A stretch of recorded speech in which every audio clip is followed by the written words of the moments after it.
Tusculum Pioneers and the Mars Hill Lions renewed the rivalry this past Saturday from Mears Stadium in Mars Hill, North Carolina. Hello, everyone. I'm Brian Stayton, joined by Pioneer coach Jerry Odom. We welcome you into the Pioneer Football Show. Pioneers taking on the top-ranked team in the conference, tied for that lead with Newberry, and also the top-ranked team in the Super 2 region poll, coming in at number 6. Mars Hill didn't do anything to hurt those rankings either, as they defeat the Pioneers by a final score of 20-7. That ends a 4-game losing streak to Tusculum as well, and Pioneer coach Jerry Odom. Jeray Morrison ran for 107 yards in the contest, and Jimmy Urzua, who had been one of the top passers in the South Atlantic Conference, was held to just 135 yards passing. Efficiency, I think, is what you can say about this football game. They did enough. They moved the chains. They averaged about 3 yards per play, which continued to move the chains, and they converted a couple of fourth downs as well en route to that victory. Again, joined by Pioneer coach Jerry Odom in the 35th meeting between these two schools. It was probably as we expected. It was going to be tight. Just the fact that we're starting a true freshman in Trey Simmons, and at times he was true freshman-like, and there were good moments, there were some bad moments, and I think he just started out not as good as he would want to have in the game. I think that's a fair statement. I mean, he didn't play his best by any stretch of the imagination. We had trouble running the ball, and give them the credit. They did a nice job up front in their front seven. But when you can't run the football, then you put a lot of pressure on the young quarterback. We had some guys running open that we missed, a lot of high throws, but just that's the way it went. I mean, obviously we would like him. He's got to play better, but we've got to do a better job of getting him ready. The whole shebang on that. But it was a frustrating game a little bit because I felt like we are. I don't think there's a big difference in the two teams, but we just got to keep working, keep playing, and I got to keep coaching.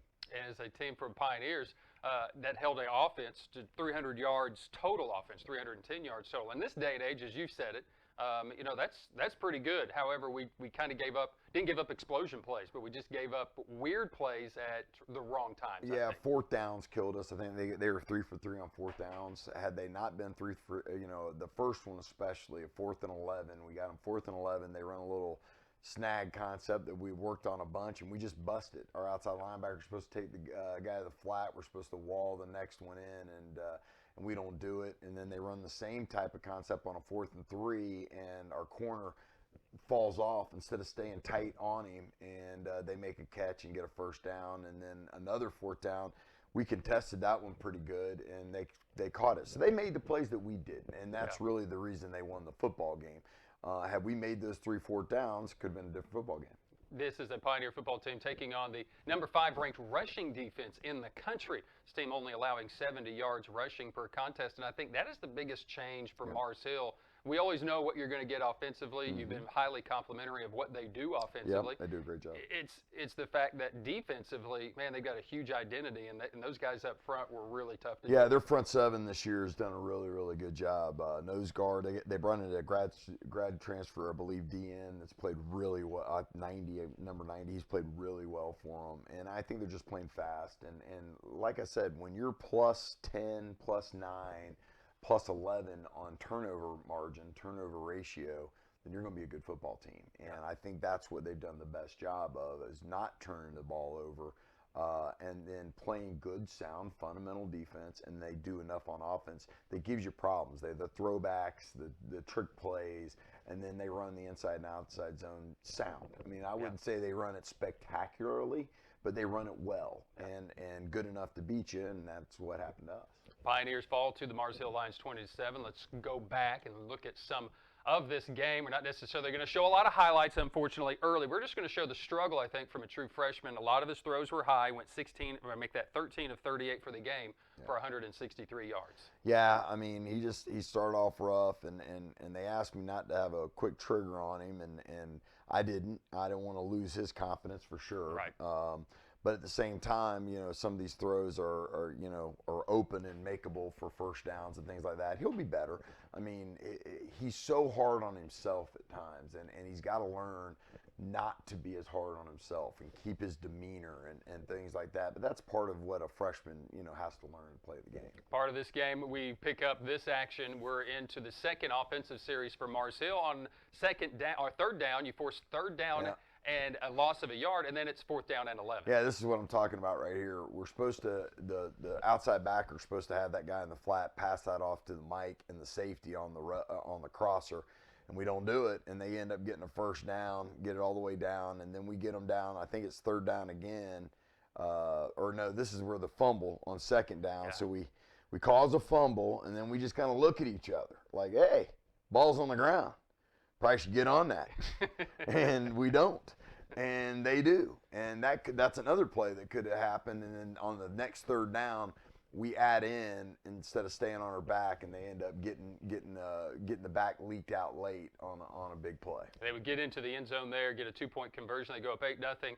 And a very opportunistic defense and a ball that just kind of floated. It would be the only turnover of the game for the Pioneers. Yeah, had he thrown it a little bit earlier, I think we probably had a touchdown right there. But he was a little bit late on the throw, and because of that, like you said, it floated, and they were able to pick it off. But it will almost seem to awaken this defense, started playing well as Raynell Killian comes off the edge. Yeah, we had a pretty good idea what they were going to do out of this set right here. They like to throw the bootleg out of that set, and we had a good little stunt that we called on it. There was a check on the fly that they did a nice job executing.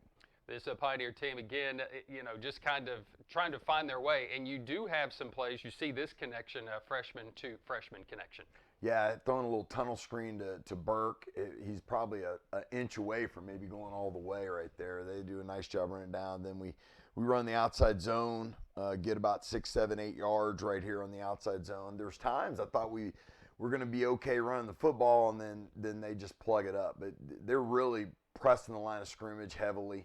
Come back, run a little counter right here, play on, I think it's 4th and 1 for about 6 yards to get a first down. But that's what we got to be able to do. We were 2nd and short several times, didn't get anything done. And you can continue on the drive. We lose Schellenbeck, and that was a big loss, I think, for the offense. Yeah, right there. Hurts his shoulder. And they missed it. Those kind of things aren't supposed to be legal, but it happens. Right, They can't see everything. And at the end of the day, when he stayed in for a little bit longer, but his shoulder was really bothering him at that point in time. And then once that happened, then we go for it on 4th down, have a guy open. Probably could have run for the first down. Tried to throw it to Gamillion and couldn't cut it with a catch. So that hurt us right there. Pioneers trail in this game now. After that series, the Mars Hill Lions would drive down, score. 12 plays, took 7 minutes. Got a big completion in the second half. Toward the end of the first half, I should say, in the second quarter, 19-yard gain to Justice Parham. Yeah, we got a 19-yard, and then we drop one right there. It hits him right in the hands. We got to catch that football because that had been another first down, put us in possible field goal range right there to get one back. And then, scrambles here and makes a really, really nice throw on the run, and we just dropped it. I mean, hits him right in the numbers, and that could have been a game-changing score right there. And that's what we all say. It's the old horseshoes and hand grenades. Close only counts in those two things. Pioneers trailed at the half as Mars Hill would go up 18-0 as they would get a field goal right at the end of the half. So we're moving into the third quarter. This comes after an interception by Tycorian Brown. And again, they don't turn the ball over. So we were able to pick off Jimmy Urzua in the contest. Darian Anderson with a nice catch for a first down. Yeah, good throw and catch there. Have this thing going. And periodically, I felt like we moved the ball some. They blitzed a good bit. But then we just, we'd miss a play here, miss a play there, and that's really what happened.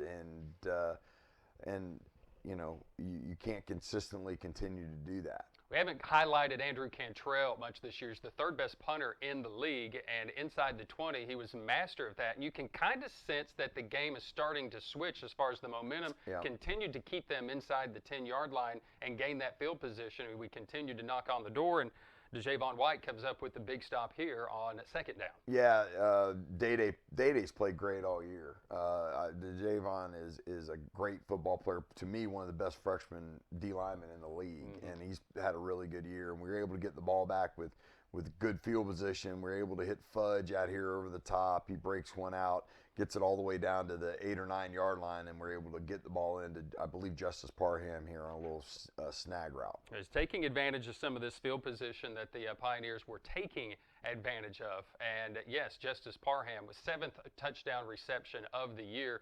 Trey Simmons throws his 3rd touchdown of the season. So the Pioneers go really quick, 3 plays, they get into the end zone and cut this deficit down to 18-7. And again, it felt like your defense, Jordan Taylor, coming off the edge, didn't allow this play to develop. No, Jordan, we had a little blitz on, corner blitz. Jordan's really a good tackler for a corner, and Jordan's done a great job all year with that. This one really hurt. I think this is where we went punt safe on them, and I shouldn't have done it. It's on me. We didn't get the ball. They get the ball all the way down to the 1 yard line. This is game-changing hidden yardage. We had worked all week PBR, 2 receivers back there, Parham and Derek Wright, and I just got kind of talked out of that, and I should have made a better decision right there. And really, that was the game. That was, as far as the field position was concerned, they were able to take advantage. They would block a punt, force the safety, and then get the football back, and they just never really gave you an opportunity after that. Yeah, I mean, we played pretty good on defense, but we just, when you got momentum, you have to take advantage of the momentum, and that was a momentum killer. And again, like I said, I can't blame anybody but myself for that, because I did not stick to my guns on my initial thoughts on that.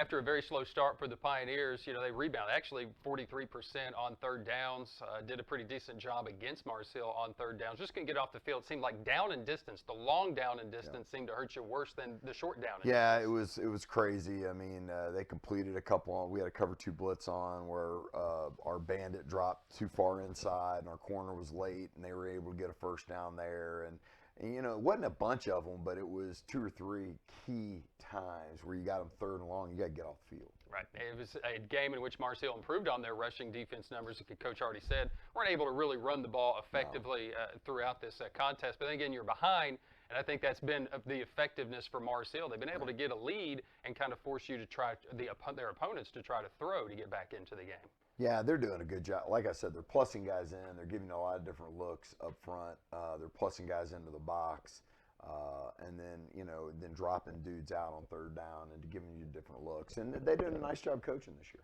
Mars Hill gets that victory 20-7 over the Pioneers, and they stay atop the league table, at least tied with the Newberry Wolves, who also pick up a victory in overtime against the Wingate Bulldogs. LR creeping up into those region rankings as well. They're up to number 9 now. Now you've got Mars Hill with Wingate, everything to play for Mars Hill as far as staying in that number 6 spot in that region poll into the playoffs.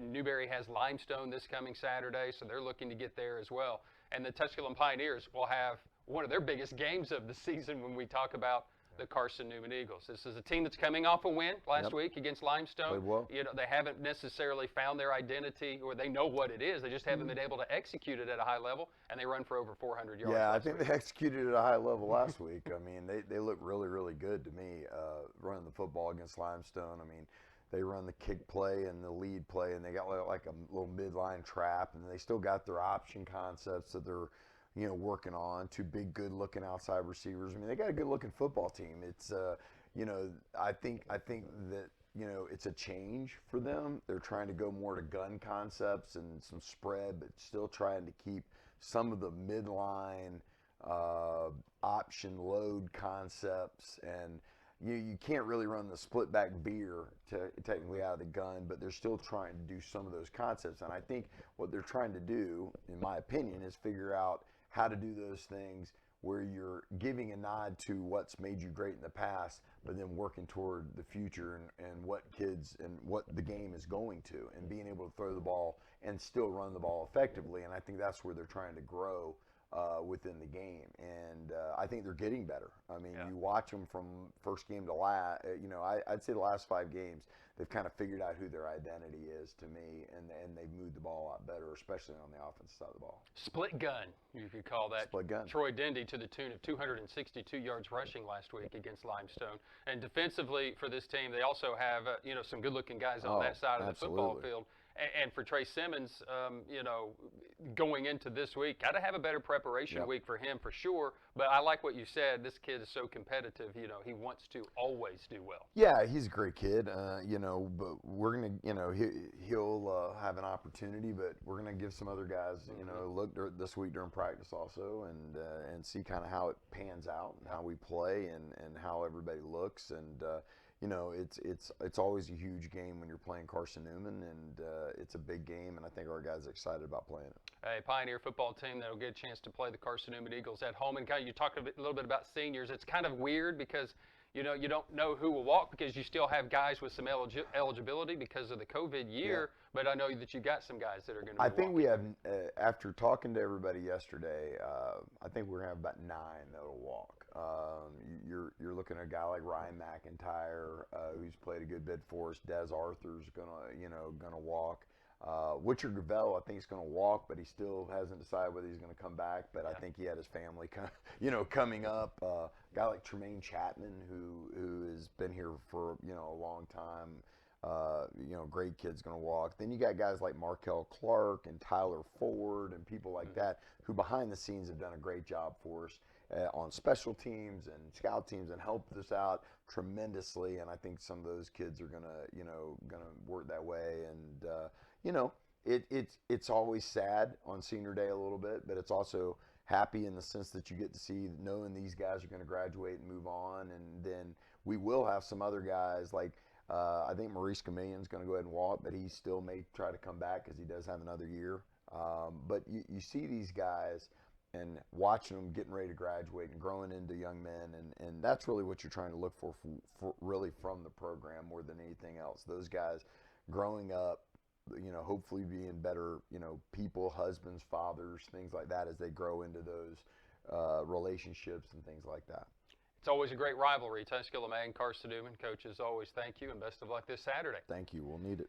We've got the things that are going on for this rivalry as well. We talked about the medic blood drive that takes place. You can visit the webpage at TusculumPioneers.com to find out those times and how you can help support the Tusculum Pioneers and get the win in the Blood Drive Bowl going on this week as well. Well, the game speaks for itself, Tusculum and Carson-Newman. It's bittersweet because it is the final game of the season, and for these seniors who get that opportunity to walk, but what a way to potentially go out as they take on their rival. The Battle of US 11E is Saturday. Join us for coverage at 12:30. Kickoff is 1:30 from the Pioneer Sports Network, or you can watch it through the TusculumPioneers.com webpage. As always, many thanks from everyone behind the scenes. Tom Donnelly, Jim Miller, Jessica Biggers. He's Jerry Odom. I'm Brian Stayton. Till next time, go Pioneers.